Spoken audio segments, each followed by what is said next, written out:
오빠 많이 아프시죠? 밖이 너무 추워서 그래요.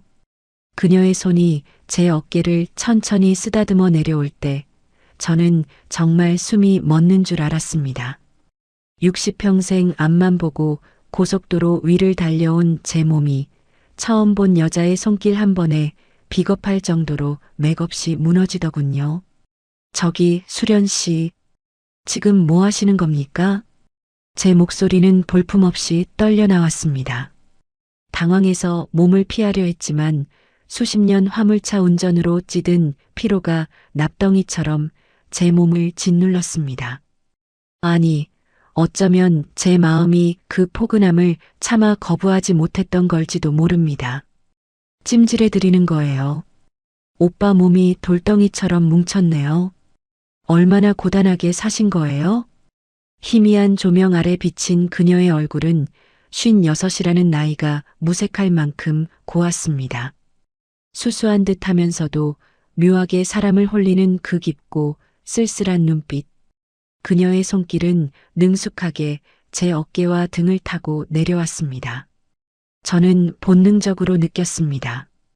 이건 단순한 간호가 아니라는 걸요. 평생 타인처럼 살아온 아내에게선 단 한 번도 느껴보지 못한 내 존재를 통째로 위로받는 듯한 기적 같은 떨림이었습니다. 폭설이 쏟아지는 영덕 외곽의 낡은 민박집. 인생의 끝자락에서 만난 이 위험하고도 따뜻한 온기. 저는 과연 이 손을 뿌리칠 수 있었을까요? 이야기 시작 전 구독과 좋아요 부탁드려요. 여러분이 어디에서 이 사연을 듣고 계시는지 댓글로 남겨주시면 그쪽 하늘을 향해 여러분의 가정에 복이 깃들길 간절히 기도드리겠습니다. 제 이름은 김진호. 올해로 64입니다. 강원도 강릉에서 평생 수산물 트럭 운전대를 잡으며 자식 새끼들 먹여 살린 평범한 늙은이죠. 작년 이맘때쯤이었을 겁니다. 유난히 한방눈이 억수같이 쏟아지던 어느 겨울 저녁이었죠. 강릉항 근처에서 짐을 내리고 잠시 숨을 돌리고 있는데 웬 낯선 사내 하나가 제 차 문을 급하게 두드리는 겁니다. 기사님, 제발 좀 도와주십시오. 지금 당장 영덕까지 가야 하는데 눈 때문에 차편이 도저히 없습니다. 40대 중반쯤 되어 보이는 그 사내는 온몸에 눈을 뒤집어 쓰고 있었고 목소리에는 당장이라도 무슨 큰일이 날 것 같은 절박함이 묻어났습니다. 사실 눈보라치는 밤에 그것도 내일 아침 일찍 강릉에서 또 경매 물건을 실어야 하는 제 입장에서 영덕까지 가는 장거리 운행은 여간 부담스러운 일이 아니었습니다. 피곤하기도 했고 빙판길 고속도로는 제 나이에 여간 눈이 필요한 게 아니거든요. 아이고 손님, 제가 내일 새벽에 또 일이 있어서요. 다른 차를 좀 알아보시는 게. 제 거절이 끝나기도 전에 사내는 지갑을 열더니 빳빳한 신사임당 5장을 제 앞에 내밀었습니다. 기사님, 제 사정이 너무 급해서 그렇습니다. 영덕 강구항 근처까지만 가주시면 이거 드리고 도착해서 30만 원 더 얹어드리겠습니다. 제발 좀 부탁드립니다. 순간 제 눈이 번쩍 뜨이더군요. 왕복 기름값을 빼고도 남는 장사였습니다. 평소 수입의 몇 배는 좋게 되는 돈이었죠. 하지만 솔직히 말씀드리면 그 돈도 돈이지만 집에 일찍 들어가 봤자 반겨줄 사람 하나 없는 현실이 저를 더 흔들었습니다. 집에 가봤자 아내는 눈도 안 마주치고 드라마만 볼 것이고 각방 쓴 지 10년이 다 되어가는 썰렁한 침대만이 저를 기다리고 있을 터였죠. 차라리 눈 오는 날 밤바다 구경이나 하며 돈이라도 벌어오자. 저는 결국 그 사내를 조수석에 태우고 영덕으로 향했습니다. 눈발은 갈수록 굵어지고 와이퍼가 쉴 새 없이 움직였지만 제 마음속에는 묘한 해방감마저 들더군요. 영덕으로 가는 내내 사내는 옆자리에서 누군가와 다급하게 통화를 했습니다. 돈 문제인지 집안 문제인지 알 수는 없었지만 그의 절박한 대화 소리가 몰아치는 눈보라 소리와 섞여 차 안을 가득 채웠습니다. 밤 11시가 훌쩍 넘은 시간, 마침내 영덕 외곽의 한산한 도로에 그를 내려주었습니다. 사내는 약속대로 두둑한 수고비를 제 손에 쥐어주고는 어둠 속으로 도망치듯 사라졌습니다. 혼자 남겨진 차 안, 적막한 눈소리는 아까보다 더 거세게 차 지붕을 뚫을 듯 때려댔습니다. 자, 이제 다시 강릉으로 돌아가야 하는데. 그런데 이상한 일이었습니다. 갑자기 안개가 한치 앞도 안 보일 정도로 자욱하게 깔리기 시작하더니 노안이 온 제 눈으로는 도저히 고속도로를 탈 엄두가 나지 않는 겁니다. 빗길보다 무서운 게 빙판길 안개라더니 이러다 사고라도 나면 이 나이에 제 목숨 하나 부지하기 힘들겠다는 공포가 밀려왔습니다. 에라이, 오늘은 여기서 신세를 져야겠다. 저는 핸들을 돌려 가장 가까운 불빛을 찾아 들어갔습니다. 영덕 시내까지 나가기엔 너무 지쳤고 그저 몸 릴 곳 하나면 충분했죠. 그때 제 눈에 들어온 것이 낡고 녹슨 간판의 동의 민박이었습니다. 가물거리는 네온사인 불빛이 마치 저를 부르는 것 같았습니다. 저는 떨리는 손으로 핸들을 꺾어 그곳으로 향했습니다. 하지만 그때는 몰랐습니다. 그 낡은 민박집의 문턱을 넘는 순간 제 64년 평생 가장 뜨겁고도 시린 하룻밤이 시작되리라는 것을요. 그리고 그곳에서 제 인생을 송두리째 흔들어 놓을 한 여인을 만나게 될 줄은 꿈에도 몰랐습니다. 여러분, 인생이라는 게 참 얄궂습니다. 그저 돈 몇 푼 더 벌어보겠다고 나선 길이었는데 하늘이 제 발길을 아예 묶어버릴 줄은 꿈에도 몰랐거든요. 영덕 외곽의 그 한산한 길가에 손님을 내려주고 차를 돌리려는데 이건 뭐 눈이 오는 수준이 아니라 하늘에서 하얀 모래더미를 퍼붓는 것 같았습니다. 와이퍼를 가장 빠르게 돌려봐도 앞유리에 쏟아지는 눈폭탄 때문에 전방 1m 앞도 분간이 안 됐어요. 게다가 안개는 왜 그렇게 지독하게 끼는지 라이트를 상향등으로 켜도 하얀 벽을 마주보고 서 있는 기분이었습니다. 아이고, 이거 큰일 났네. 이러다 빙판길에 미끄러져서 바다로 처박히기라도 하면 번 돈보다 목숨값이 먼저 나가겠어. 핸들을 잡은 제 손에 힘이 잔뜩 들어갔습니다. 64. 이제는 순발력도 예전 같지 않고 눈도 침침한 나이 아닙니까? 억지로 강릉까지 가보려 했지만 차체가 휘청거릴 정도로 바람까지 불어대니 도저히 안 되겠다 싶더군요. 저는 결국 국도변 옆으로 차를 아주 천천히 몰았습니다. 어디 희미한 불빛이라도 보이면 무조건 들어가서 쉬어야겠다는 생각뿐이었죠. 그때였습니다. 짙은 안개 너머로 붉은색 네온 사인이 깜빡거리는 게 보였습니다. 동해 민박. 간판의 동자는 아예 불이 꺼져서 그냥 해 민박처럼 보였고 그마저도 지직거리며 금방이라도 꺼질 듯 위태로웠습니다. 요즘 세상에 펜션도 아니고 웬 낡은 민박집인가 싶었지만 찬밥, 더운 밥 가릴 처지가 아니었죠. 길바닥에서 얼어 죽지 않으려면 그곳이 유일한 구원줄 같았습니다. 차를 겨우 세우고 문을 여니 칼바람이 제 뺨을 사정없이 후려치더군요. 젖은 눈을 헤치며 민박집 현관으로 뛰어들어갔습니다.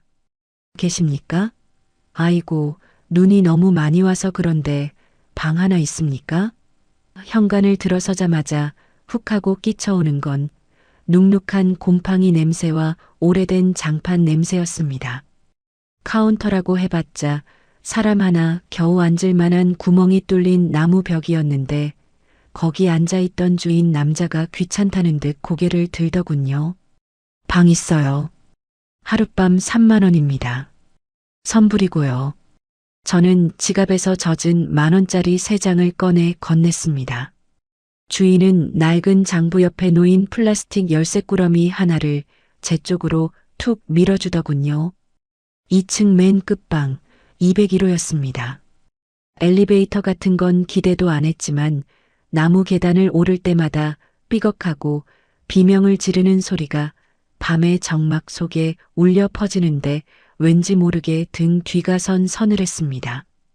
복도는 어두침침했고 천장에 매달린 형광등은 수명이 다했는지 깜빡거릴 때마다 기분 나쁜 전기 소리를 냈습니다.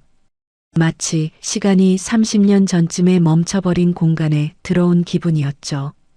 201호 문을 열고 들어가니 예상대로였습니다. 누렇게 변색된 벽지, 구석에 놓인 낡은 브라운관 TV, 그리고 세탁한 지 한참은 된 것 같은 눅눅한 이불이 깔린 요한 채가 전부였습니다. 저는 일단 젖은 겉옷을 벗어 벽걸이에 대충 걸어두었습니다. 양말까지 다 젖어서 발가락이 퉁퉁 불어 있었죠. 화장실에 들어가 찬물로 대충 얼굴을 씻고 나오는데 창밖에서 들려오는 눈보라 소리가 더 거세졌습니다. 싸 마이너스하고 쏟아지는 그 소리가 마치 세상으로부터 저를 완전히 고립시키려는 것 같았어요. 침대도 없는 딱딱한 바닥에 눕자니 60 넘은 삭신이 여기저기 쑤셔왔습니다. 아이고 허리야. 소리가 절로 나오더군요. 강릉집에 있는 아내 생각이 아주 잠깐 스쳐 지나갔습니다. 전화라도 한 통 해줘야 하나 싶다가도 어차피 눈 오는데 왜 안 오냐는 타박이나 거기서 자든 말든 알아서 해라는 차가운 대답만 돌아올 게 뻔했습니다. 우리는 이미 서로에게 남보다 못한 존재가 된 지 오래였으니까요. 천장의 얼룩을 멍하니 바라보고 있었습니다. 눈보라는 점점 더 요란해졌고 민박집의 낡은 창문은 바람에 흔들리며 덜컹덜컹 소리를 냈습니다. 이 낯선 영덕의 외곽, 이름 모를 민박집 방구석에 홀로 누워있는 제 처지가 참으로 처량하게 느껴졌습니다. 인생 참 더덥다. 자식들 다 키워놓고 나면 편할 줄 알았는데 남은 건 낡은 트럭 한 대랑 이쑤시는 허리뿐이구나. 그런 생각에 잠겨 눈을 감으려는데 갑자기 복도 끝에서부터 발소리가 들려왔습니다. 벅 소리를 내며 다가오던 발소리가 제 방문 앞에서 딱 멈추더군요. 저는 숨을 죽였습니다. 이런 허름한 민박집은 가끔 취객들이 방을 잘못 찾기도 하고 험한 사람들이 드나들기도 하니까요. 긴장해서 몸을 일으키려는데 문 밖에서 아주 조심스러운 노크 소리가 들렸습니다. 똑똑똑. 아주 작고 조심스러운, 마치 조심스럽게 마음의 문을 두드리는 것 같은 소리였습니다. 저는 마른 침을 삼키며 목소리를 가다듬고 물었습니다. 누구세요? 사람 있습니다. 그러자 문 너머에서 아주 부드럽고 어딘지 모르게 서글픔이 배어있는 여자의 목소리가 들려왔습니다. 손님 놀라셨죠? 주인 아주머니가 따뜻한 숭늉 좀 내어드리라고 해서요. 실례해도 될까요? 그 목소리에 저는 저도 모르게 옷깃을 여미며 문으로 다가갔습니다. 이 적막하고 추운 방 안에 누군가 온기를 들고 찾아왔다는 사실만으로도 제 가슴 한구석이 미묘하게 일렁이기 시작했습니다. 저는 천천히 문고리를 돌렸습니다. 그리고 그 낡은 문이 열리는 순간 제 인생을 뒤흔들 그 여인의 그림자가 복도의 희미한 불빛 사이로 서서히 드러나기 시작했습니다. 여러분, 사람이 살다 보면 참말로 설명하기 힘든 기운이라는 게 있지 않습니까? 201호 그 낡아 빠진 문이 열리고 그녀가 제 눈앞에 나타났을 때 저는 64년 평생 처음 느껴보는 기이한 기분에 사로잡혔습니다. 분명 민박집 복도는 퀴퀴하고 어두컴컴했는데 문이 열리는 순간 어디선가 은은한 달빛이라도 스며든 것처럼 방 안 분위기가 확 바뀌더군요. 그녀는 양손으로 낡은 쟁반을 정성스럽게 받쳐들고 서 있었습니다. 김이 모락모락 올라오는 사발 하나가 놓여 있었죠. 실례하겠습니다. 그녀가 조용히 말을 건네며 방 안으로 들어오는데 제 코끝을 스치는 건 밖에서 무더운 눈 냄새도 민박집의 곰팡이 냄새도 아니었습니다. 아주 연하게 풍기는 분 내음과 구수한 숭늉 향기였어요. 그 향기가 어찌나 포근하던지 긴장으로 뻣뻣하게 굳어있던 제 어깨가 저도 모르게 스르륵 풀리는 것 같았습니다. 아이고 손님, 밖이 많이 춥지요? 주인 아주머니가 오늘 같은 날은 이런 따뜻한 거라도 마셔야 속이 안 상한다고 꼭 갖다 드리라네요.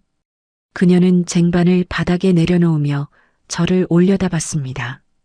아까 복도에서 실루엣으로 봤을 때보다 훨씬 더 고운 얼굴이었습니다.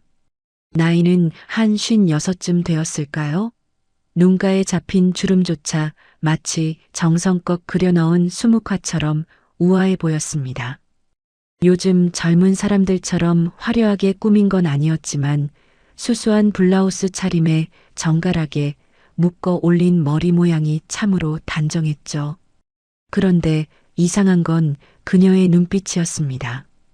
입가는 살짝 웃고 있는데 그 깊은 눈동자만큼은 어딘지 모르게 깊은 사연을 품은 듯 쓸쓸해 보이기도 하고 또 한편으로는 저 같은 뜨내기 손님을 단번에 무장해제시키는 아주 묘한 힘이 있었거든요. 저는 당황해서 뒷걸음질을 쳤습니다. 아, 예. 고맙습니다. 근데 뭐 이런 걸 다. 제 목소리가 저도 모르게 헛기침 섞인 채로 떨려 나왔습니다. 사실 그렇잖아요. 어느 누가 눈보라치는 야밤에 그것도 이런 허름한 민박집에서 생면부지 남자가 있는 방에 숭늉을 들고 들어오겠습니까? 제 머릿속에서는 이게 말로만 듣던 그런 서비스인가 싶으면서도 그녀의 단아한 태도를 보면 그런 불결한 생각을 한 제 자신이 도리어 부끄러워지더군요. 그녀는 제 당황한 기색을 눈치챘는지 생긋 웃으며 사발을 제 쪽으로 밀어주었습니다. 오빠라고 불러도 될까요? 기사님들은 다들 오빠 소리 듣는 거 좋아하시던데. 그 농담 섞인 오빠 소리에 저는 얼굴이 화끈 달아올랐습니다. 60 넘은 늙은이한테 오빠라니요. 아이고 무슨. 그냥 김씨라고 부르시던가 기사라고 부르세요. 제가 손사래를 치자 그녀는 소리내어 웃었습니다. 그 웃음소리가 창밖의 눈보라 소리를 뚫고 제 가슴속 빈 공간을 간지럽히는 것 같았습니다. 이 숭늉, 제가 방금 가마솥 누른밥으로 끓인 거예요. 구수해서 감기 기운 뚝 떨어질 겁니다. 자, 식기 전에 얼른 한 모금 하세요. 저는 홀린 듯이 사발을 들었습니다.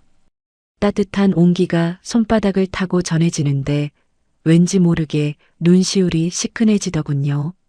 강릉집에서 아내와 살면서도 이런 대접 받아본 게 언제인지 기억조차 가물가물했습니다. 밥은 먹었냐, 따뜻한 것 좀 마셔라 하는 말 한마디가 그리워 밖으로만 돌던 세월이었는데 길 가다 우연히 들른 이 낯선 방에서 이름 모를 여인에게 이런 배려를 받다니요. 그녀는 제 앞에 조신하게 앉아 저를 가만히 바라봤습니다.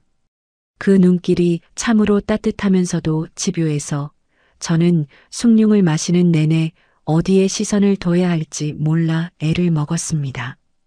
성함이 어떻게 되시는지 물어봐도 될까요? 제 물음에 그녀는 자기 옷자락을 만지작거리며 대답했습니다. 수련이에요.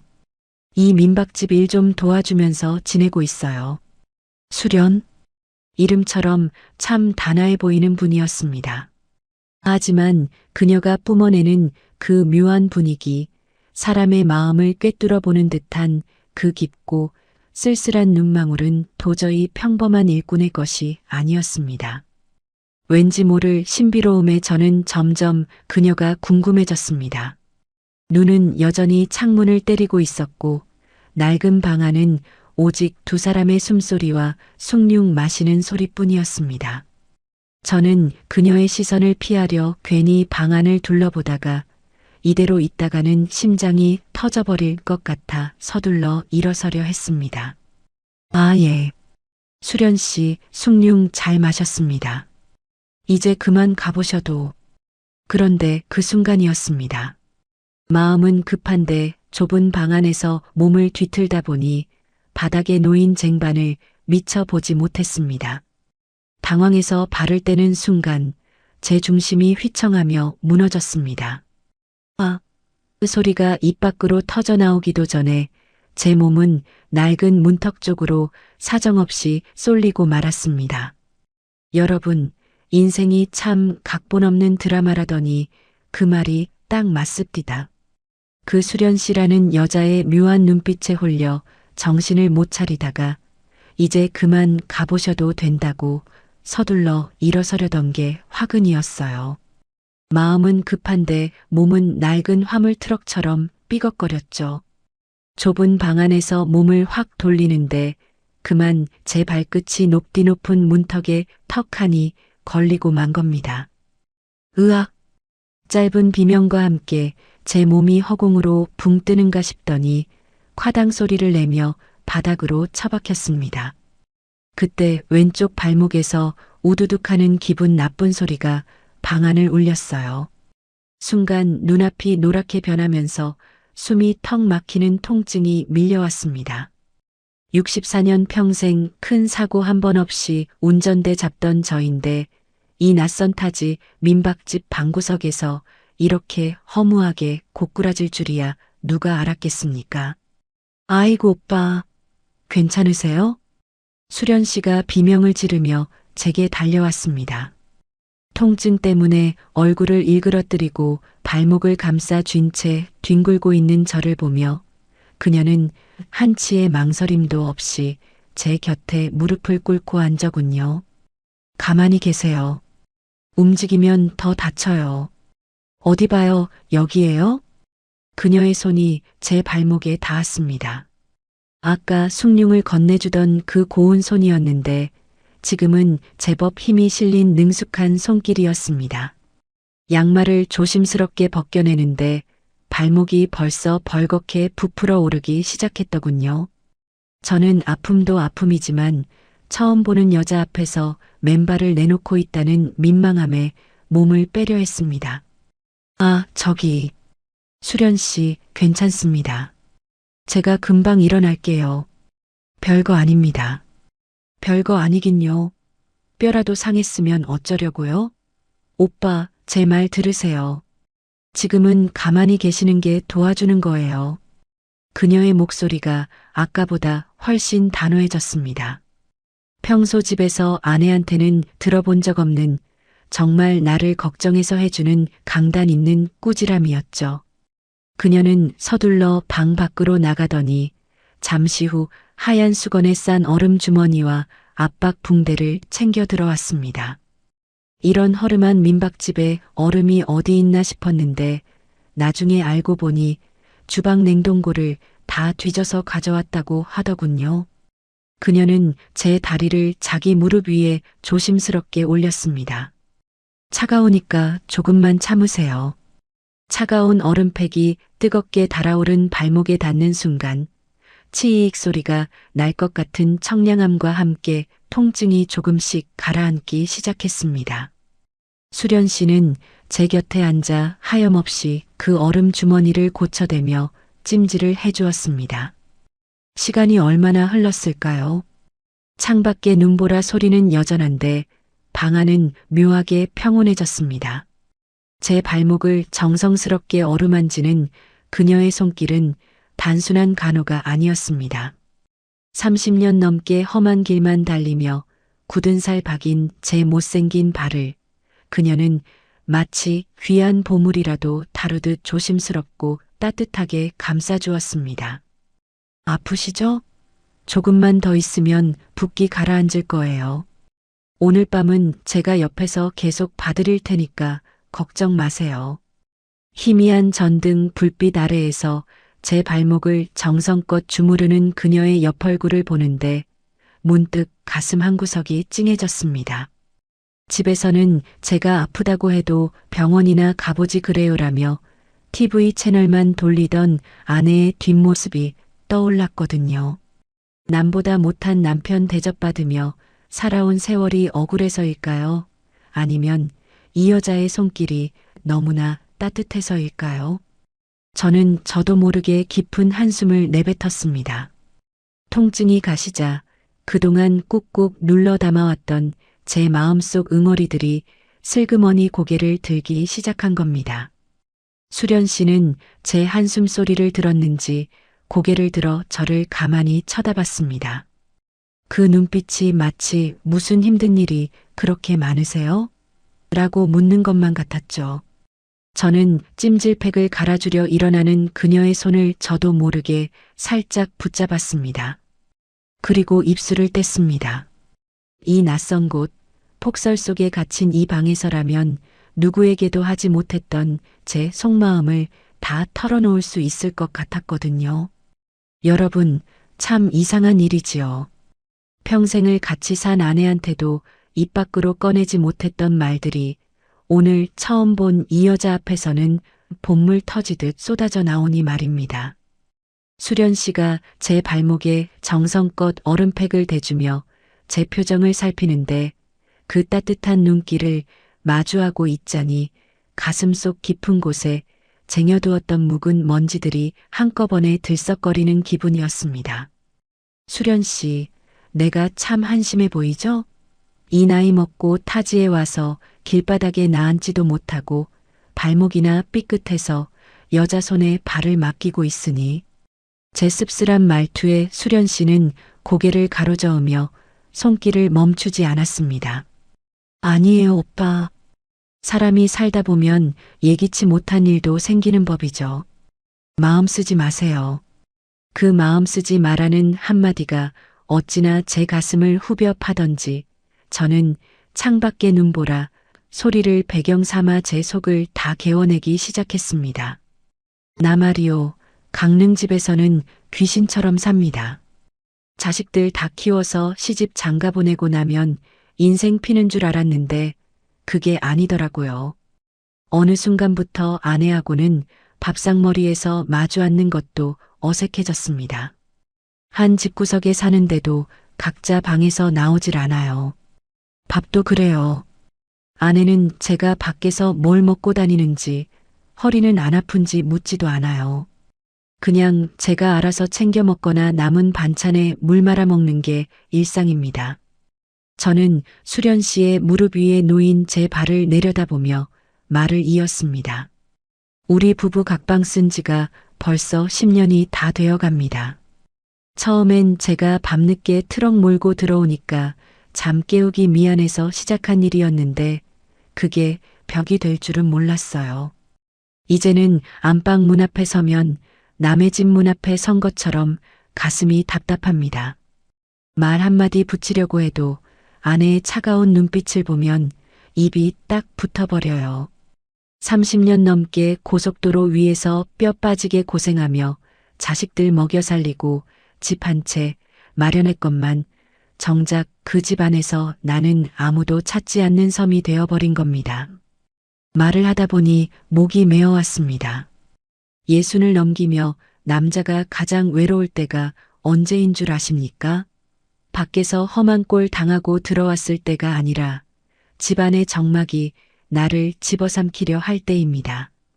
현관문을 열었을 때 아무도 반겨주지 않고 텔레비전 소리만 공허하게 울리는 그 거실에 앉아 있을 때의 비참함은 말로 다 못합니다.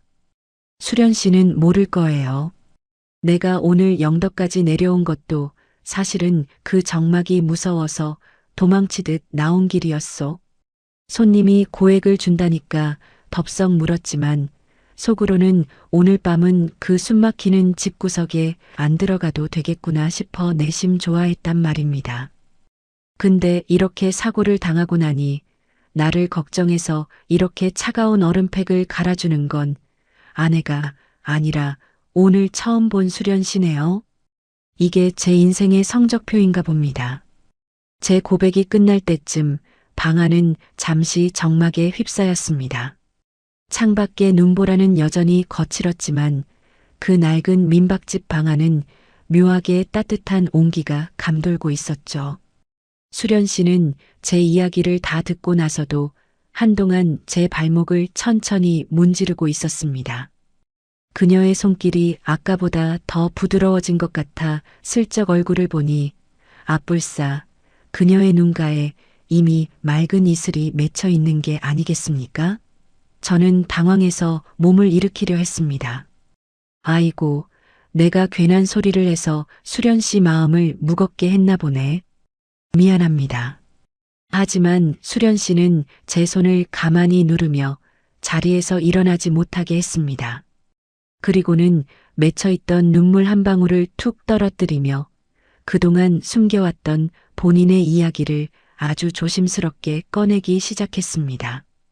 여러분, 제 쓸쓸한 처지를 다 듣고 난 수련 씨가 고개를 떨구는데 그 가녀린 어깨가 파르르 떨리는 게 보였습니다.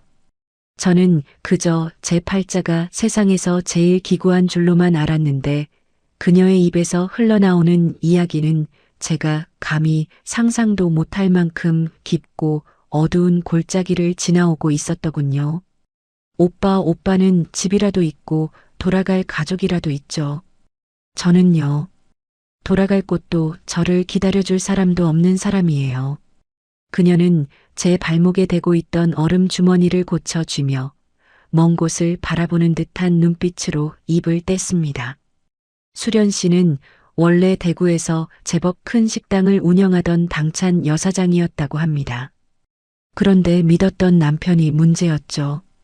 남편이라는 작자가 밖으로만 돌더니 결국 도박에 손을 대기 시작했고 사기꾼들의 감언이설에 넘어가 집이며 식당이며 전 재산을 담보로 잡히고 야반도주를 해버렸답니다.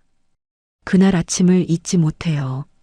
빨간 딱지가 온 집안에 붙고 평생 일궈온 식당 문에 쇠사슬이 채워지는데 세상이 노랗다 못해 새카맣게 변하더라고요.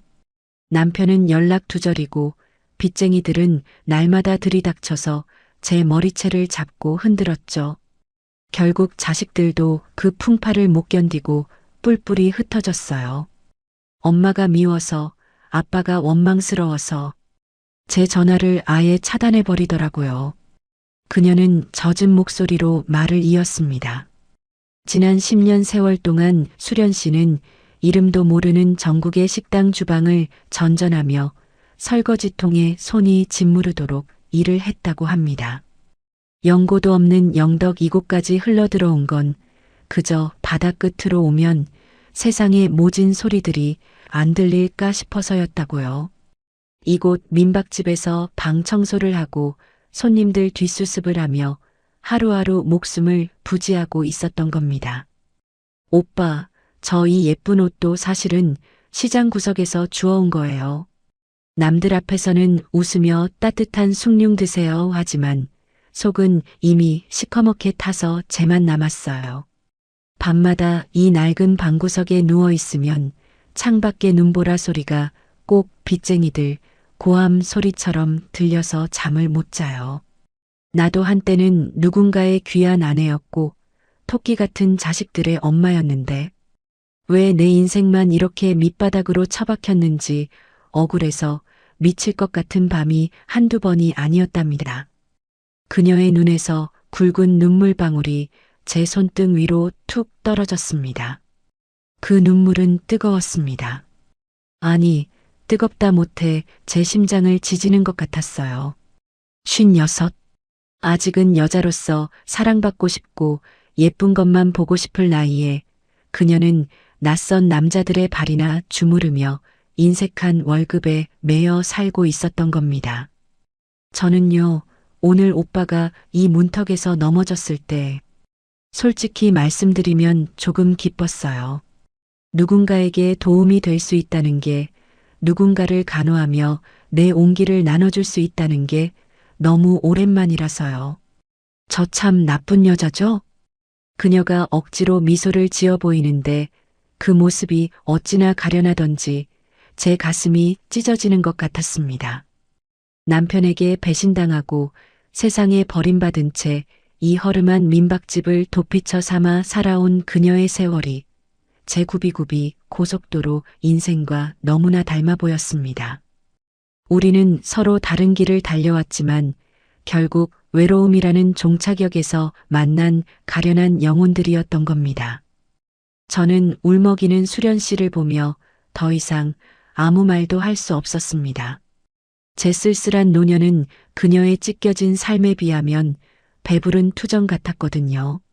저는 천천히 손을 뻗어 제 발목을 잡고 있던 그녀의 거칠고 마디 굵은 손 위에 제 손을 얹었습니다. 창밖의 눈보라는 이제 민박집 건물을 통째로 삼킬 듯이 포효하고 있었고 방 안의 공기는 두 사람의 슬픈 고백으로 꽉 차서 숨이 막힐 지경이었습니다. 하지만 이상하게도 그 적막이 싫지 않았습니다.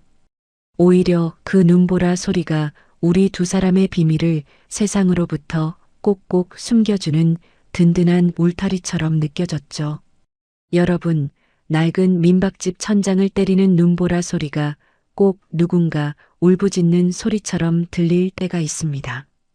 수련 씨의 기구한 삶을 다 듣고 나니 방 안을 가득 채운 그 소란스러운 바람 소리가 오히려 우리 두 사람의 숨소리를 가려주는 안식처처럼 느껴지더군요. 저는 제 발목을 감싸 쥐고 있던 그녀의 손을 가만히 덮어 잡았습니다. 제 손은 평생 무거운 수산물 상자를 나르고 트럭 핸들을 돌리느라 마디마디가 굵어지고 굳은 살이 박인 투박한 손이었고 그녀의 손은 설거지물에 불고 모진 일에 치여 보드라움이라곤 찾아볼 수 없는 거칠 대로 거칠어진 손이었습니다. 그런데 그 두 손이 맞닿는 순간 전기에 감전된 것처럼 찌릿한 무언가가 제 가슴을 관통했습니다. 수련 씨, 우리가 참 닮았네요. 사는 모습은 달랐어도 가슴 속에 구멍 하나씩 뻥 뚫어놓고 사는 건 똑같구려. 제 말에 수련 씨가 고개를 들어 저를 바라봤습니다. 눈물로 얼룩진 그녀의 눈동자에 제 초라한 모습이 비치더군요. 그녀는 제 손을 피하지 않았습니다. 오히려 그 가느다란 손가락으로 제 거친 손등에 갈라진 틈을 조심스럽게 쓰다듬어 내려왔습니다. 그 손길이 어찌나 간절하고 애틋한지 저는 숨이 턱 막히는 것 같았습니다. 오빠, 저 여기 있으면서 수많은 사람을 봤어요. 다들 어디론가 바쁘게 가고 누군가를 만나러 가고 그런데 저는 늘 제자리였죠. 이 좁은 방들을 치우면서 남들이 남기고 간 온기만 만지고 살았어요. 그런데 오늘 오빠가 털어놓은 그 쓸쓸한 이야기들이 꼭 제 얘기 같아서 가슴이 너무 아파요. 창밖은 이제 폭설이 아니라 아예 산천을 다 덮어버릴 듯 콰하는 소리가 방 안의 적막을 집어삼킬 듯 했습니다. 하지만 그 요란한 소음도 우리 두 사람 사이에 흐르는 묘한 기류를 방해하지는 못했습니다. 우리는 서로의 갈라진 손등을 맞잡은 채 한동안 아무 말도 하지 않았습니다. 아니, 말이 필요 없었지요. 손바닥을 통해 전해지는 서로의 체온이 당신 참 고생 많았소. 당신 참 외로웠겠군요라는 100마디 말보다 더 깊게 파고들었으니까요. 강릉에 있는 아내는 단 한 번도 제 손을 이렇게 따뜻하게 잡아준 적이 없었습니다. 그저 돈 벌어다 주는 기계처럼 저를 대했고 제가 밖에서 어떤 비바람을 맞고 오든 그저 무심했습니다. 그런데 오늘 처음 본 이 여인은 제 손등에 박힌 굳은 살을 만지며 진심으로 저를 가여워하고 있었습니다. 저 또한 그녀의 마디 굵은 손가락을 보며 이 여자가 버텨온 그 모진 세월을 다 안아주고 싶다는 강렬한 충동에 휩싸였습니다. 세상 천지에 우리 둘을 반겨줄 곳은 단 한 군데도 없는 것 같았습니다. 강릉에도 이곳 영덕에도 우리가 마음 편히 기댈 언덕은 없었죠. 오직 이 눈보라 몰아치는 밤, 낡은 민박집 201호실만이 세상에서 유일하게 허락된 우리만의 섬이었습니다. 수련 씨, 나 평생 길 위에서만 살았는데 오늘처럼 이 길이 끝나지 않았으면 좋겠다고 생각한 적은 처음이요. 눈이 영영 그치지 않아서 내가 강릉으로 돌아가지 못해도 괜찮을 것 같다는 미친 생각까지 드는구려. 제 진심 어린 고백에 수련 씨의 눈동자가 흔들렸습니다. 그녀는 제 손을 잡은 힘을 조금 더 꽉 주었습니다. 그 떨림이 제 팔을 타고 심장까지 전달되더군요. 우리는 서로의 처지를 연민하다 못해 이제는 서로의 존재 자체가 구원처럼 느껴지기 시작했습니다. 수련 씨가 천천히 제 쪽으로 몸을 기울였습니다. 그녀의 숨결에서 아까 마신 숭늉의 구수한 향과 그녀만의 은은한 살냄새가 섞여 났습니다. 그 향기가 제 이성을 마비시키는 것 같았어요. 64 인생, 이제 사랑 따위는 교과서에나 나오는 단어인 줄 알았는데 제 심장이 다시 무섭게 뛰기 시작한 겁니다. 눈보라는 더욱 거세졌고 희미한 전등 불빛 아래 수련 씨의 얼굴이 그 어느 때보다 애잔하게 다가왔습니다. 우리는 서로의 눈 속에 담긴 그 깊은 고독을 확인하며 누가 먼저랄 것도 없이 서로의 온기를 더 갈구하게 되었습니다. 이 밤이 지나면 다시 각자의 차가운 현실로 돌아가야 한다는 것을 알기에 지금 이 순간 맞잡은 손은 절박하다 못해 처절하기까지 했습니다. 여러분, 60이 넘은 나이에 가슴이 뛴다는 게 가당키나 한 일입니까? 저는 이미 제 심장이 그저 피나 돌리는 기계인 줄로만 알았습니다.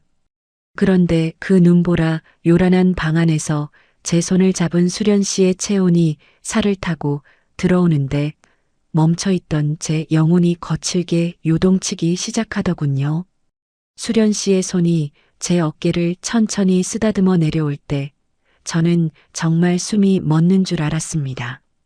64평생 앞만 보고 달려온 제 몸이 낯선 여자의 손길 한 번에 비겁하게 무너지더군요.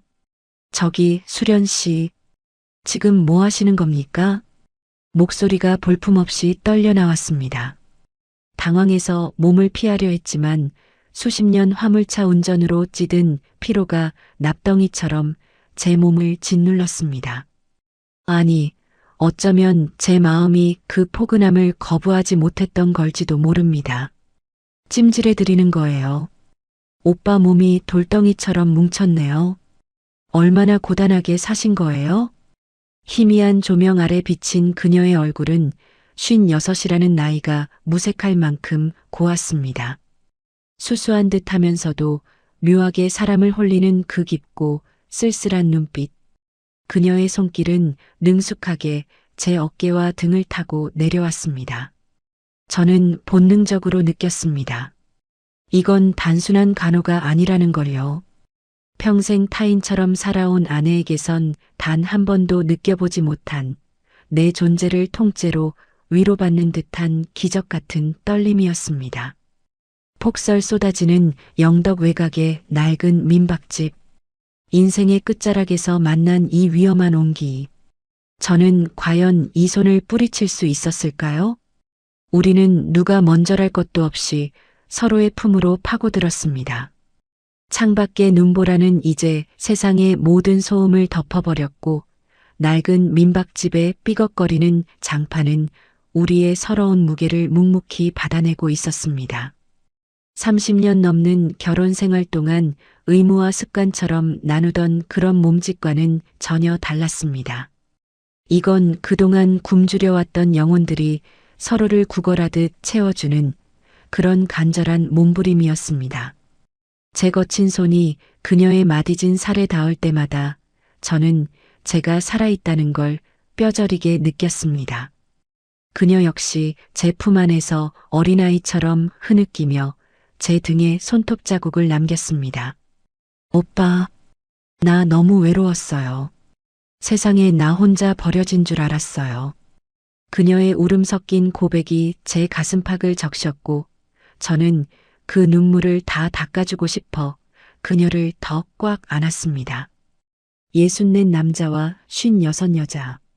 남들이 보면 흉하다 손가락질할지도 모를 황혼의 사랑이었지만 그 순간 우리에게는 이 낡은 방이 천국보다 더 아늑했습니다.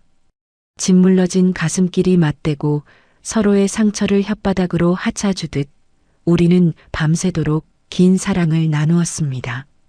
다시는 가슴 뛸 일이 없을 줄 알았습니다. 그저 죽을 날만 기다리며 시들어가는 고목인 줄 알았는데 수련 씨라는 단비가 내리니 제 몸에서도 파릇한 싹이 돋아나는 것 같더군요. 눈보라가 창문을 때릴 때마다 우리는 서로의 체온에 더 깊이 의지했습니다. 그녀의 부드러운 살결과 애틋한 숨결은 제가 평생 짊어지고 온 삶의 무게를 단숨에 녹여버렸습니다. 우리는 밤새 서로의 살아온 이야기를 몸으로, 마음으로 나누며 울고 웃었습니다. 그녀의 전 남편이 남긴 상처, 제 아내가 남긴 적막함, 그 모든 덧난 상처들이 이 뜨거운 밤의 불꽃 속에서 조금씩 아물어가는 것을 느꼈습니다.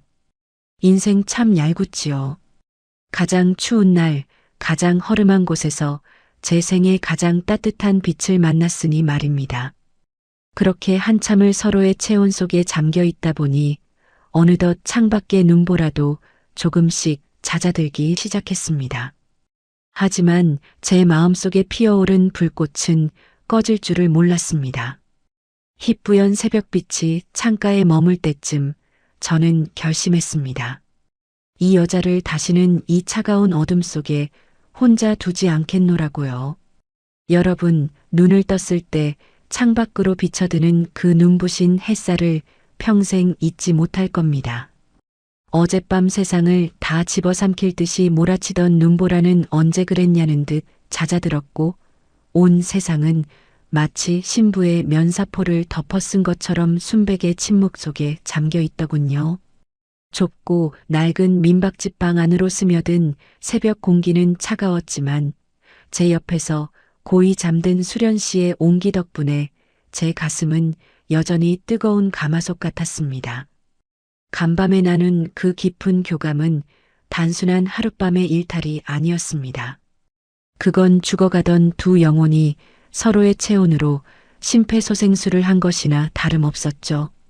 자고 있는 그녀의 얼굴을 가만히 들여다보니 눈가에 맺힌 눈물 자국이 아침 햇살에 반짝거립디다. 그 가녀린 여자를 이 차가운 민박집에 홀로 두고 떠나야 한다고 생각하니 발길이 떨어지질 않아 몇 번이나 신발을 신었다 벗었다 했는지 모릅니다. 마침내 부스스 눈을 뜬 수련 씨가 저를 보더니 서글픈 미소를 짓더군요. 가셔야죠. 이제 꿈에서 깰 시간이니까요. 그 말 한마디가 제 가슴을 예리한 칼날로 긋는 것 같았습니다. 그녀는 이 밤이 지나면 제가 다시 강릉의 섬 같은 집으로 돌아가 영영 소식이 없을 뜨내기 손님일 뿐이라고 생각하는 눈치였습니다. 저는 그녀의 거친 두 손을 꽉 잡았습니다. 그리고 어젯밤보다 더 단단한 목소리로 말했습니다. 수련 씨, 내 말 똑똑히 들으쇼. 이건 하룻밤 꿈이 아니오. 나 강릉 돌아가면 다 정리할 거요. 껍데기만 남은 결혼 생활, 그 지긋지긋한 적막함. 이제 다 끝낼 거란 말이오. 자식들도 다 컸고 나도 이제 내 인생의 마지막은 사람답게 온기를 나누며 살고 싶소. 제 갑작스러운 선언에 수련 씨의 눈동자가 크게 흔들렸습니다. 오빠, 그게 무슨... 그냥 하신 말씀 아니셨어요? 저 같은 여자 때문에 인생을 다 뒤엎으시게요? 수련 씨가 어떤 여잔데 그런 소리를 하오. 나한테 다시 숨을 쉬게 해준 사람인데 딱 보름만 기다리쇼. 보름 뒤에 내 트럭 몰고 다시 이리로 오겠소. 그때 내 차 조수석에 수련 씨 짐 싣고 우리 같이 떠납시다. 어디든 좋소. 우리 둘이 손잡고 밥해 먹고 살 수 있는 곳이면 그게 낙원 아니겠소? 저는 품속에서 꼬깃꼬깃한 명함 한 장을 꺼내 그녀의 손바닥에 쥐어주었습니다. 제 이름 석자와 번호가 적힌 평생 트럭 핸들만 잡으며 살아온 제 유일한 신분증이었죠. 이거 꼭 쥐고 있으쇼. 내가 보름 뒤에 안 오면 경찰에 신고라도 하란 말이오. 내 인생의 마지막 불꽃을 당신이랑 태우겠다고 맹세하오. 수련 씨는 그 명함을 가슴에 꼭 품고는 소리 없이 울기 시작했습니다. 기쁨인지 두려움인지 모를 그 눈물을 보며 저는 결심했습니다. 이번만큼은 비겁하게 도망치지 않겠다고. 64년 평생 남의 시선에 가족이라는 굴레에 묶여 살아왔지만 남은 생만큼은 오로지 나 자신과 내가 사랑하는 이 여자를 위해 쓰겠노라고 말입니다.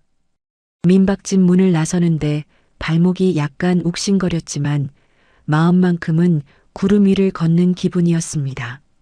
차 문에 쌓인 눈을 쓸어내리고 시동을 꺼니 털털거리는 엔진 소리가 마치 제 심장 소리처럼 힘차게 들리더군요. 백미러로 보이는 민박집 입구에는 수련 씨가 얇은 가디건 차림으로 나와 제가 보이지 않을 때까지 손을 흔들고 있었습니다. 기다리쇼, 수련 씨. 내 금방 돌아오리다. 저는 영덕의 하얀 설원을 뚫고 강릉으로 향하는 국도로 차를 올렸습니다. 차 안에는 여전히 그녀의 분 내음과 구수한 숭늉 향기가 감돌고 있었죠. 하지만 강릉에 가까워질수록 제 마음은 조금씩 무거워졌습니다. 이제부터 제가 마주해야 할 현실은 어젯밤의 로맨틱한 눈보라와는 차원이 다른 냉혹한 폭풍우일 테니까요. 아내와의 결판, 자식들에게 전해야 할 청천벽력 같은 소리, 그리고 평생 일궈온 모든 것을 뒤로하고 떠나야 한다는 중압감. 강릉 시내 이정표가 보이기 시작하자 핸들을 잡은 제 손에 저도 모르게 힘이 잔뜩 들어갔습니다. 여러분, 인생이란 게 참으로 비겁합디다. 영덕의 그 낡은 민박집 문을 나설 때만 해도 제 가슴 속에는 세상을 다 뒤엎을 만한 용기가 불꽃처럼 타오르고 있었거든요. 수련 씨의 그 애절한 눈망울을 뒤로하고 강릉으로 돌아오는 길 내내 저는 머릿속으로 아내에게 던질 첫마디를 수천 번도 더 연습했습니다. 우리 이제 그만합시다. 나 이제 내 인생 찾으러 가겠소 같은 말들 말입니다. 그런데 말이요, 막상 강릉 시내의 익숙한 풍경이 보이고 제가 20년 넘게 살아온 그 낡은 아파트 단지 입구에 들어서니 그 뜨거웠던 결심이 찬물 끼얹은 듯이 식어버리는 게 아니겠습니까?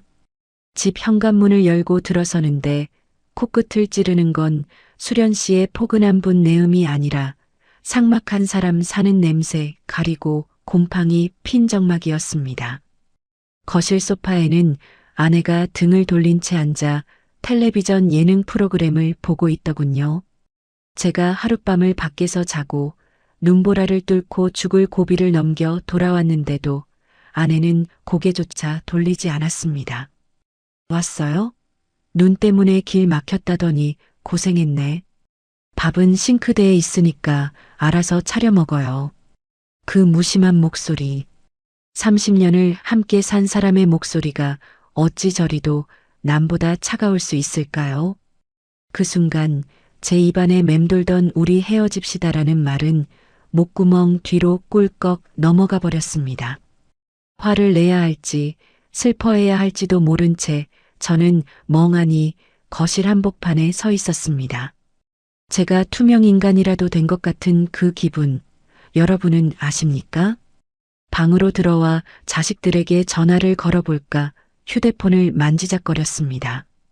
하지만 명절에나 겨우 얼굴 비추고 전화하면 아빠 바빠요. 나중에 전화할게요라고 끊어버리는 자식들 면전에 대고 나 사실 영덕에서 만난 여자랑 새 출발하련다라고 말할 용기가 도무지 나질 않았습니다. 제 인생이 평생 짊어지고 온 가장이라는 그 무거운 굴레가 다시 제 발목을 낚아채는 것 같더군요. 낡은 트럭 한 대 끌고 고속도로 위에서 잠을 자며 번 돈으로 자식들 공부시키고 시집 장가 보냈는데 이제 와서 내 행복 찾겠다고 이 가정을 깨버리면 나는 세상에 둘도 없는 나쁜 놈이 되는 것 같아 뒷덜미가 서늘해졌습니다. 벽에 걸린 가족 사진을 한참이나 바라봤습니다.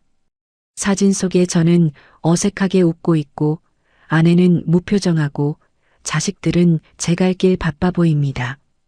이 박제된 행복의 틀을 부수고 나가는 게 왜 이리도 무서운 걸까요?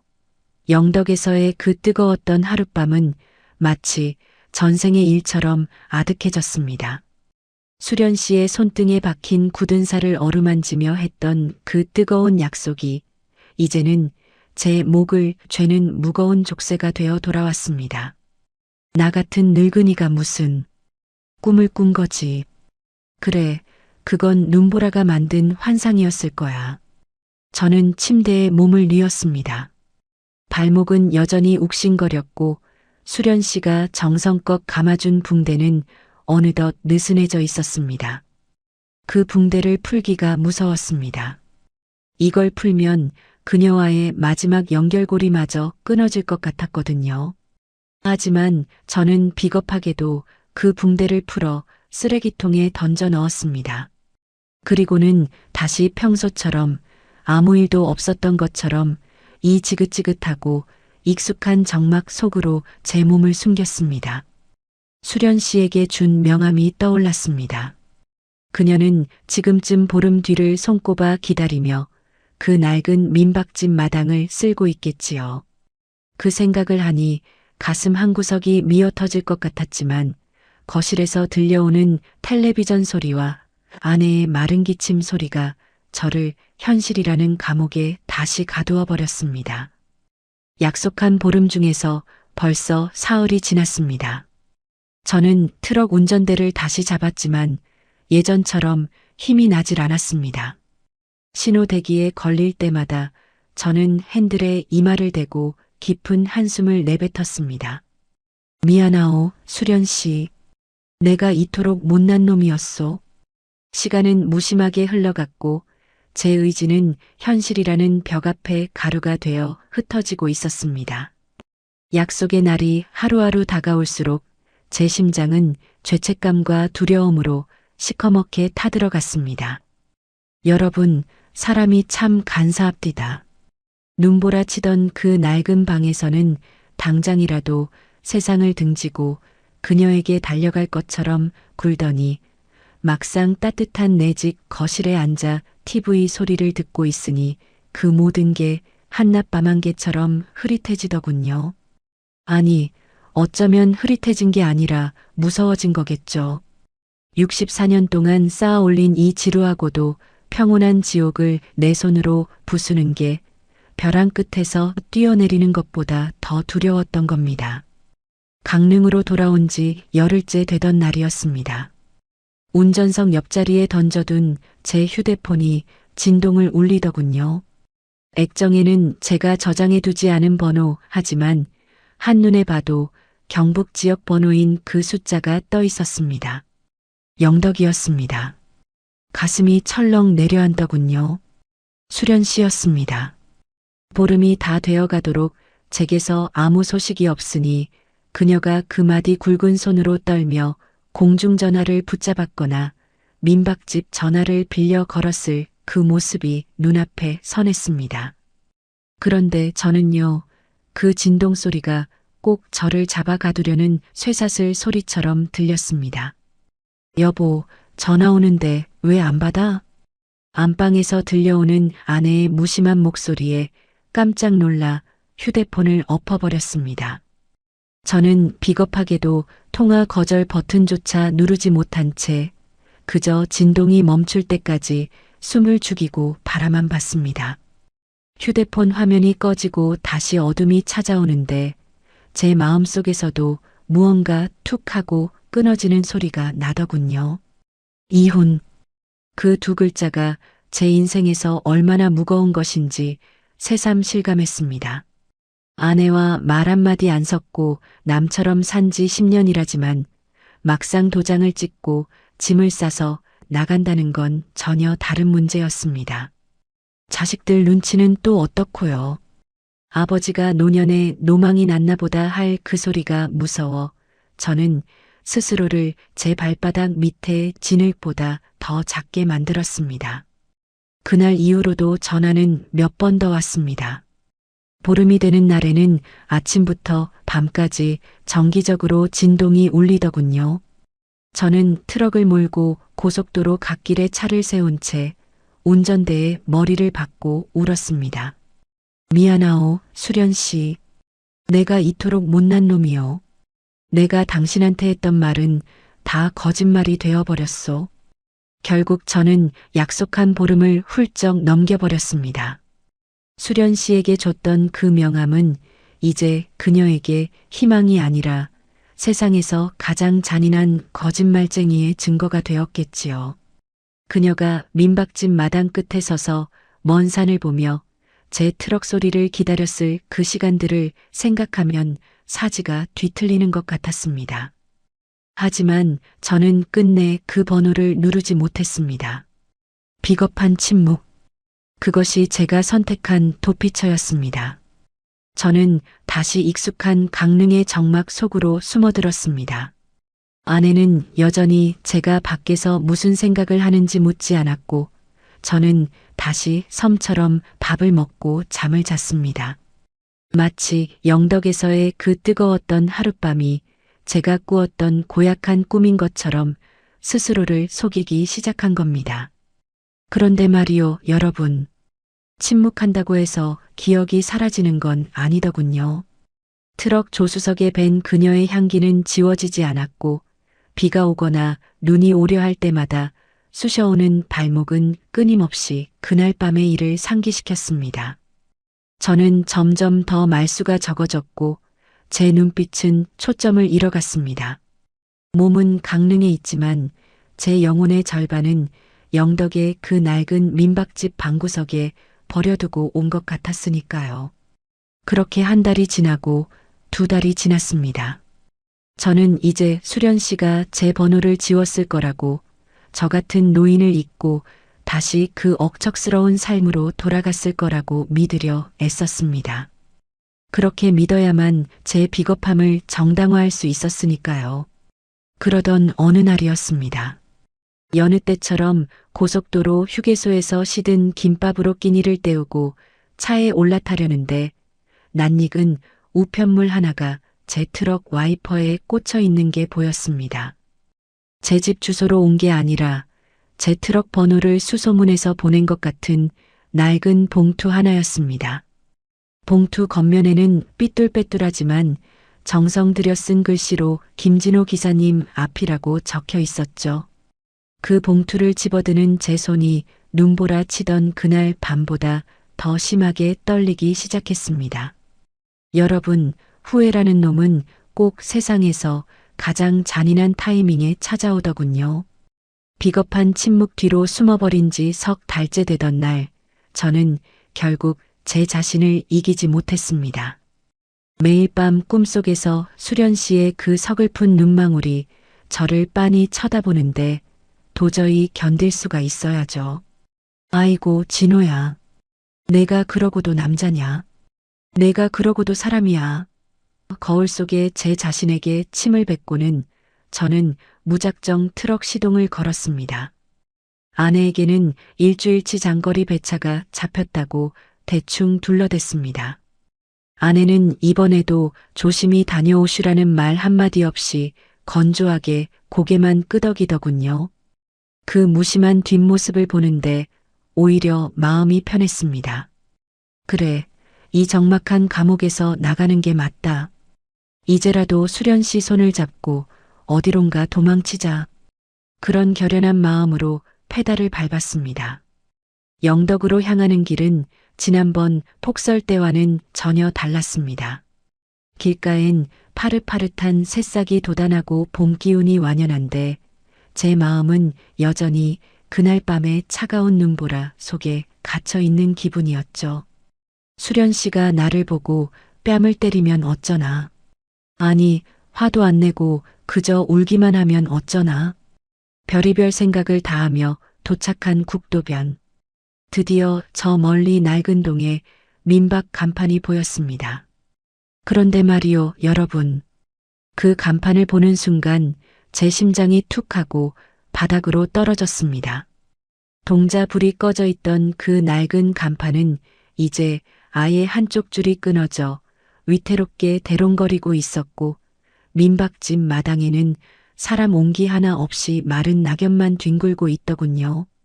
불길한 예감이 엄습했습니다. 저는 차를 세우자마자 201호로 뛰어 올라갔습니다.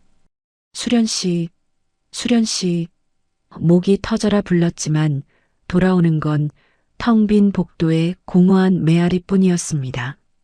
방문은 굳게 잠겨 있었고 손잡이 위에는 뽀얗게 먼지만 내려앉아 있었죠.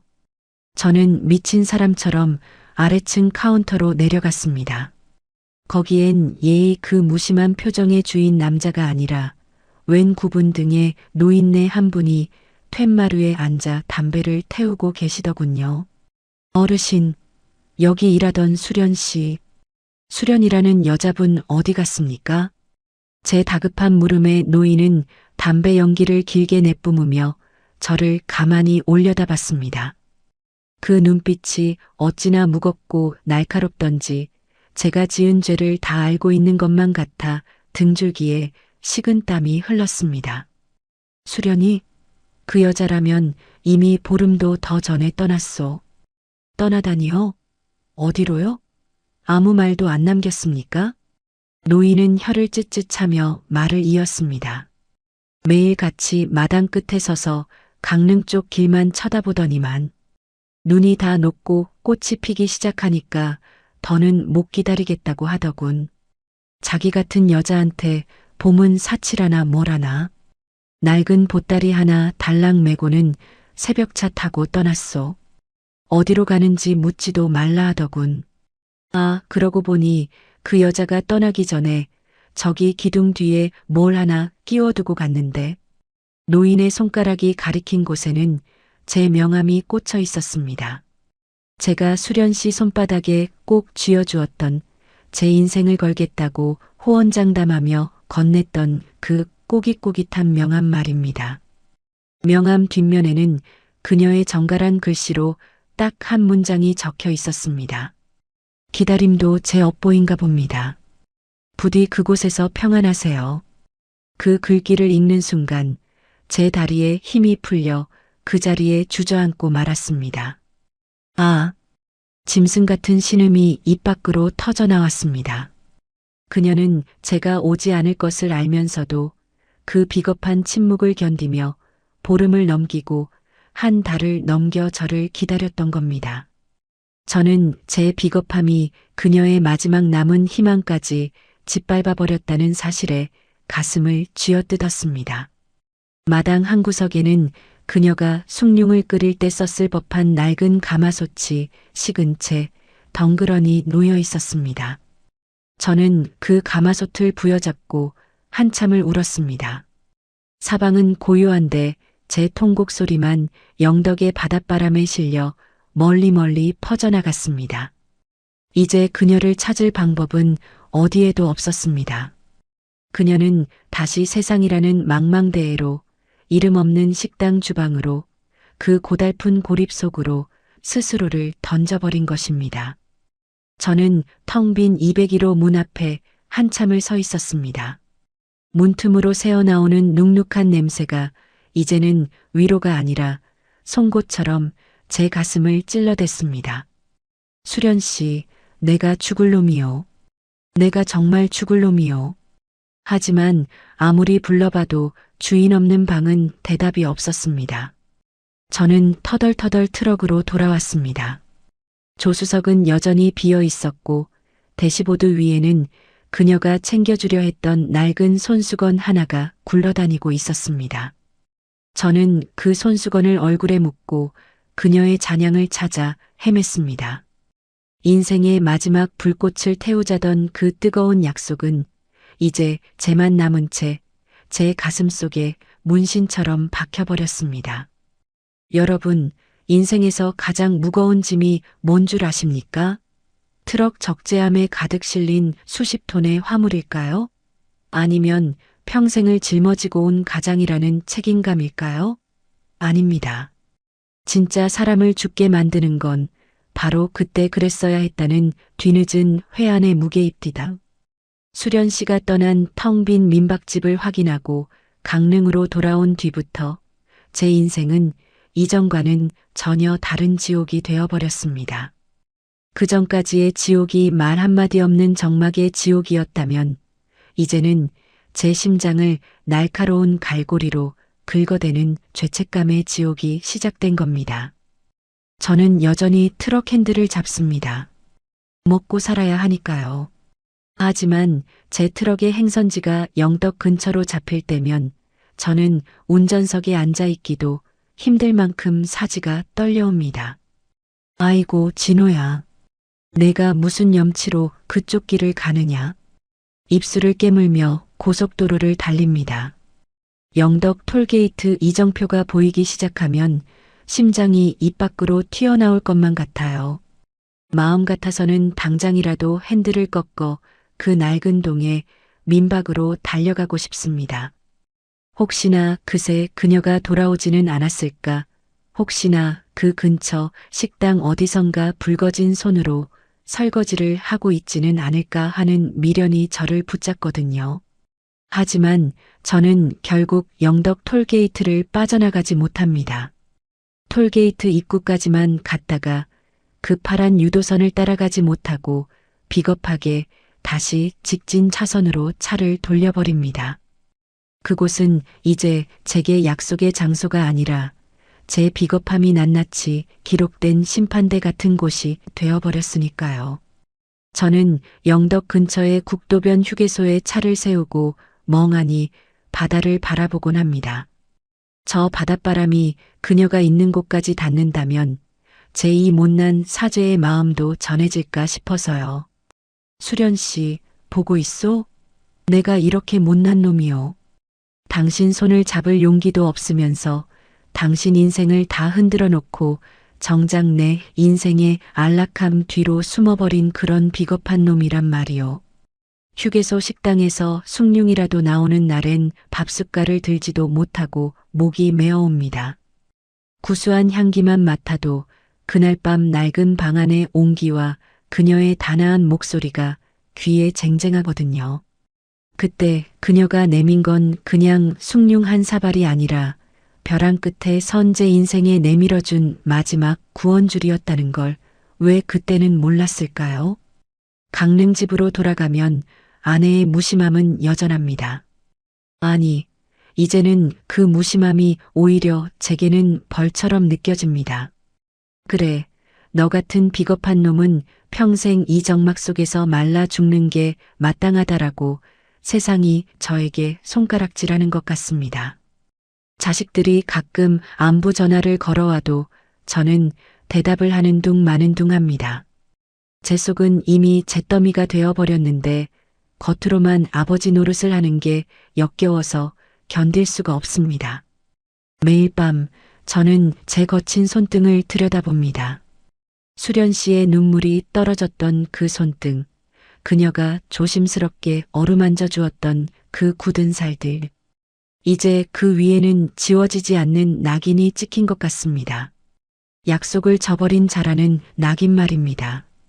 길 위에서 보내는 시간이 많아질수록 저는 점점 더 영덕 주변을 배회하는 망령처럼 변해갔습니다. 목적지는 부산이고 포항인데도 굳이 영덕 쪽 국도로 우회해서 그 민박집 근처를 스치듯 지나갑니다. 차마 들러볼 용기는 없으면서도 그녀의 그림자라도 밟아보고 싶은 이 미련한 마음을 여러분은 이해하시겠습니까? 비가 오면 비가 와서 수련 씨의 짓무른 손이 걱정되고 해가 뜨면 해가 떠서 그녀의 고달픈 하루가 눈에 밟힙니다. 제 트럭 엔진 소리가 꼭 그녀의 흐느낌처럼 들리는 밤이면 저는 갓길에 차를 세우고 핸들에 얼굴을 묻은 채 한참을 꺼이꺼이 웁니다. 이 길은 끝이 없는데 제 마음이 머물 곳은 이제 세상 천지 어디에도 없습니다. 회한은 파도처럼 밀려왔다 밀려가며 제 영혼을 갉아먹습니다. 선택의 순간에 제 자신만을 생각했던 그 비겁함이 이제는 제 남은 생을 온통 어둠으로 물들이고 있습니다. 저는 그렇게 영덕의 외곽을, 그녀의 기억 주변을 오늘도 정처 없이 떠돌고 있습니다. 하지만 운명의 신은 제게 마지막 기회를 한 번 더 주려는 것일까요? 여러분, 세월이라는 놈이 참 무심하기도 하지요. 영덕 그 길목에서 비겁하게 발길을 돌린 지도 벌써 여러 해가 흘렀습니다. 거울을 보면 거기엔 이제 기운 넘치던 트럭 기사는 없고, 허리는 구부정해지고 눈은 안개 낀 것처럼 침침해진 늙은이 하나가 서 있습니다. 평생 핸들을 잡느라 마디마디가 뒤틀린 손가락은 비가 오려 하면 어김없이 욱신거리고, 그날 문턱에 걸려 삐끗했던 발목은 이제 제 걸음걸이를 절뚝이게 만드네요. 몸이 약해지니 마음은 더 속절없이 무너집니다. 이제는 큰 화물차를 몰 힘도 없어 동네 소일거리나 하며 지내는데, 제 하루 중 가장 견디기 힘든 시간이 언제인 줄 아십니까? 바로 저녁 무렵 아내가 차려놓은 그 적막한 밥상 앞에 앉는 시간입니다. 식기 전에 얼른 드쇼. 국 데워놨으니까. 아내는 여전히 무뚝뚝합니다. 제가 밖에서 무슨 생각을 하고 사는지, 가슴속에 어떤 응어리를 품고 사는지 묻는 법이 없어요. 식탁 위에 놓인 건 김이 모락모락 나는 국 한 그릇과 마른 반찬 몇 가지뿐입니다. 김치 씹는 소리만 서글프게 울리는 그 좁은 주방에서 저는 숟가락을 들다가도 자꾸만 손이 멈춥니다. 이 차가운 밥상을 마주할 때마다 제 뇌리는 번개를 맞은 것처럼 그날 밤 영덕의 그 낡은 방으로 되돌아가거든요. 그때 수련 씨가 건네주었던 그 투박한 사발, 그 속에 담겨있던 숭늉한 사발의 온기 말이요. 그건 단순히 배를 채우는 음식이 아니었습니다. 60년 넘게 찬 바람만 맞으며 살아온 제 고단한 인생을 통째로 안아주던 위로였고, 당신 참 수고했다고 말해주던 유일한 온정이었죠. 지금 제 앞에 아내는 정성을 다해 밥을 차렸을지 모르지만 거기엔 마음이 없습니다. 그저 수십 년 살아온 관성으로 차려진 의무적인 식사일 뿐이죠. 저는 밥알을 씹으며 자꾸만 목이 맵니다. 수련 씨가 가마솥에서 갓 긁어내어 정성껏 끓여준 그 구수하고 뜨겁던 물 한 모금이 너무나도 뼈저리게 그리워서 숟가락을 내려놓고 몰래 마른 세수를 하곤 합니다. 그때 내가 미친 척하고 그 손을 잡았더라면 지금 내 앞에는 누가 앉아 있었을까? 이런 부질없는 가정이 제 늙은 머릿속을 헤집어 놓습니다. 침침한 눈을 비비며 창밖을 보면 영덕의 그 거센 눈보라가 지금도 제 가슴 속에는 그치지 않고 몰아치고 있는 것 같아요. 남들은 나이 먹으면 다 그렇게 사는 거라고, 마누라가 차려주는 밥 먹는 게 어디냐고 말들 하지만 영혼이 굶주린 채로 먹는 밥이 얼마나 모래알 같은지 그들은 모를 겁니다. 저는 가끔 아내 몰래 주방 가스불에 물을 올리고 혼자 누룽지를 끓여봅니다. 수련 씨가 했던 것처럼 정성을 다해 저어보지만 도저히 그 맛이 안 납니다. 그건 아마 그 숭늉에 담겼던 수련 씨의 그 애잔한 눈빛과 세상 끝에서 나를 발견해준 그 여인의 진심이 빠졌기 때문이겠지요. 아직도 안 먹고 뭐해요? 밥 다 식겠네. 아내의 핀잔에 저는 억지로 국물을 들이켭니다. 목구멍을 타고 내려가는 국물이 쓰디쓰기만 합니다. 퇴색되어 버린 제 삶의 마지막 페이지에 남은 건 결국 지키지 못한 약속과 그날 밤에 따뜻했던 숭늉한 사발에 대한 미련뿐이네요. 저는 이제 압니다. 제가 그리워하는 건 단순히 그 음식이 아니라 나를 한 사람의 남자로, 가여운 영혼으로 바라봐 주었던 그 짧았던 찰나의 진심이었다는 것을요. 심장이 예전처럼 거세게 뛰지는 않지만 수련 씨를 향한 죄책감과 그리움만은 더 선명해져 갑니다. 이제 제 남은 생에 다시는 그런 온기를 만날 수 없다는 걸 알기에 저는 이 식어가는 밥상머리에서 홀로 흐느낍니다.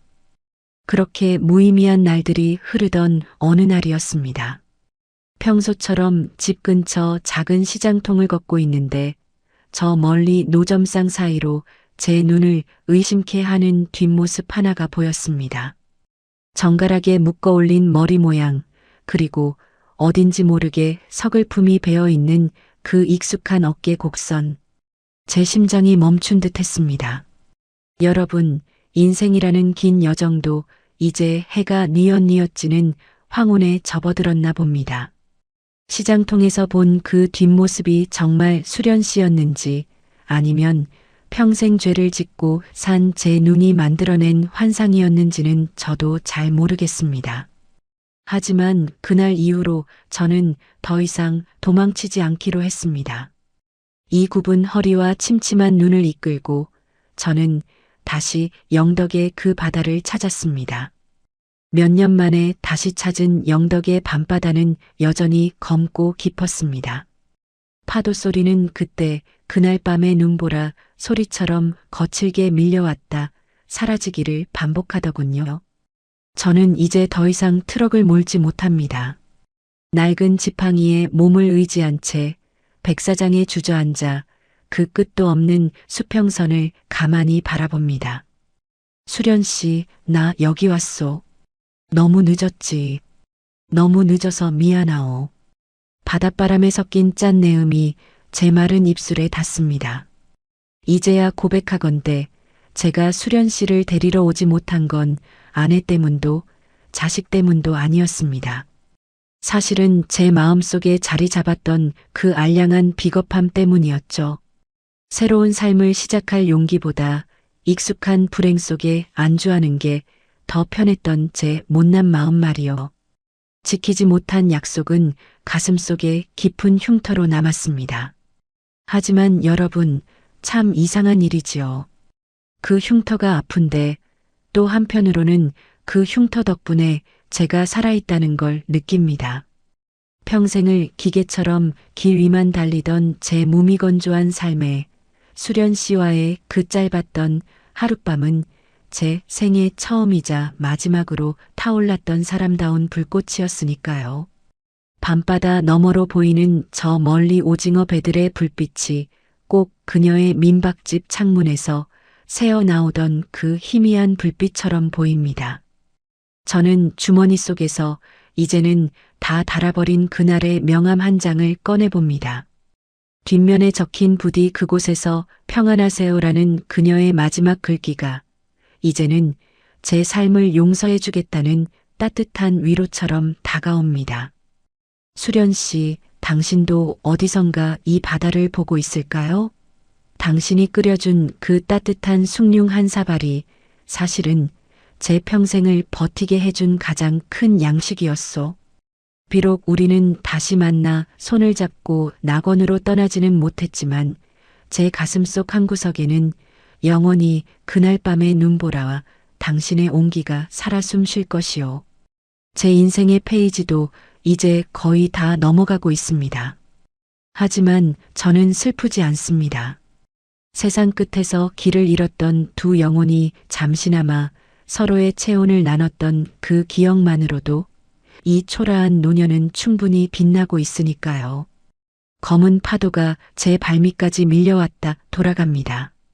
저는 그 파도에 제 오랜 죄책감과 그리움을 실어보냅니다. 영덕의 밤바다는 아무런 대답이 없지만 수평선 너머에서 불어오는 바람이 마치 그녀의 손길처럼 제 거친 뺨을 부드럽게 어루만지고 지나갑니다. 여러분, 64 진호 씨와 56 수련 씨의 못다한 사랑 이야기 어떻게 보셨나요? 우리 모두의 가슴 속에도 지키지 못한 약속 하나, 차마 용기 내지 못했던 순간 하나쯤은 품고 살지 않나 싶습니다. 진호 씨의 서글픈 회한이 여러분의 마음속에 작은 온기로 남았기를 바랍니다. 오늘 이야기가 가슴에 깊은 여운을 남겼다면 구독과 좋아요, 그리고 알림 설정까지 꼭 부탁드립니다. 여러분의 소중한 클릭 하나가 작가에게는 다음 이야기를 써내려갈 큰 힘이 됩니다. 또한 여러분이 생각하는 인생의 가장 따뜻했던 순간이나 진호 씨에게 전하고 싶은 위로가 있다면 댓글로 자유롭게 남겨주세요. 하나하나 소중히 읽으며 소통하겠습니다. 지금까지 지혜 사연이었습니다. 다음번엔 더 절절하고 사람 냄새 나는 이야기로 찾아뵙겠습니다. 오늘 밤 여러분 모두 따뜻한 숭늉한 사발처럼 포근한 꿈 꾸시길 바랍니다. 감사합니다.